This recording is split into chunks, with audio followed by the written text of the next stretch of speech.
Hi, Sohee Jun is here. Welcome back to the Morning Wrap. It is International Women's Day, and we are highlighting how female executives are on the rise. And according to a report from research firm Equilar, the number of women in executive roles went up by an average rate of 6.9% from 2016 to 2021. Even though growth might seem slow, that's nearly double what it was just a decade prior. And if you're interested in going the distance, then you want to talk to our guest, Sohee Jun. She is right here, and we're so excited to talk to you today. Thank you so much for being here. You're welcome. I'm excited to be here on this day in particular. Absolutely. You know, happy International Women's Day. Thank you. You too. This is so exciting. I know. So I was actually watching a couple videos on you and your journey.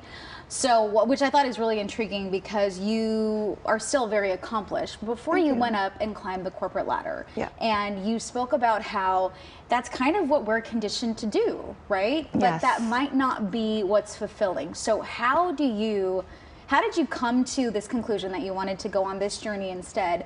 And what's your recommendation for other people to make sure that they're living their truth? Yeah, you know, I think that's such a great question, especially for women who really want to live by shoulds. And I think that's the first litmus test of testing, is this a path you want to go on? Whether it's in the corporate realm and you want to climb the corporate ladder, that's okay if it's authentically what you want to do.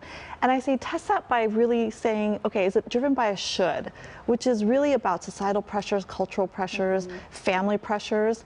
And I think for me, that's what I had to really undo, that I was living by other people's shoulds and not by how I define success. So in my work as a coach, I help women define success on their terms, whether that's in the boardroom or leading in other areas of their lives.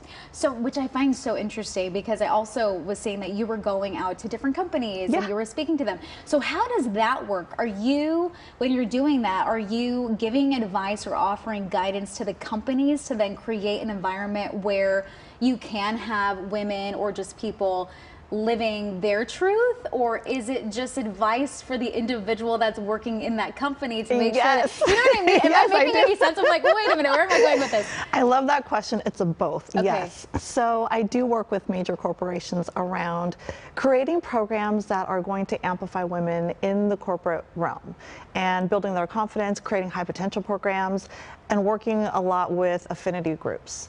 And then with individuals, as women come to me as they want to be coached so that they can step into their leadership in the most authentic way. So yes. You're like, yes, across the board. Okay, this is great. I want to talk about your book. Thank you. This is so, first of all, beautiful cover. I'm really proud of how it came about, yes. So tell me a little bit about this book and how people can get it and what kind of the focus is.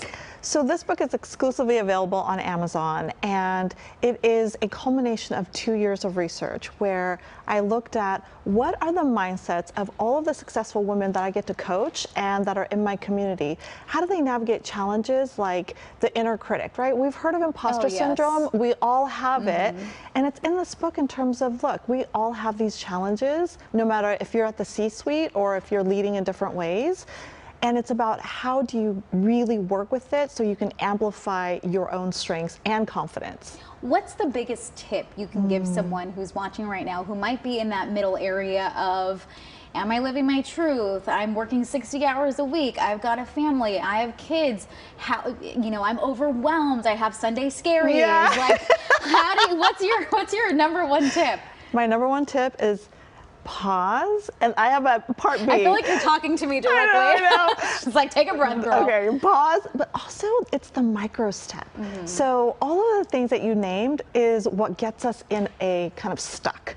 There's too much to do. When I start naming all the things I want to improve and do differently and things I have to do as a mom, it gets overwhelming. So what I say is take a micro step. That means, what is that next best step for you that is going to get you where you want to go, and not the shoulds and not what you think you should do. Just what is that step forward, and then take the next step forward. That's it. That's great. It's really doable. I'm literally going to try to practice that this weekend. We only have 15 seconds left. Let everyone know where they can find you. So you have social media and all that jazz. I do, yes. My website, www.soheejun.phd.com. I'm on LinkedIn. I'm on Instagram, SoheeJun_PhD. Thank you so much for being here. It was my pleasure. So lovely to meet you. And we're going to put all this up on our website, kcalnews.com/themorningwrap. We'll see you right back here on Monday. Have a great weekend.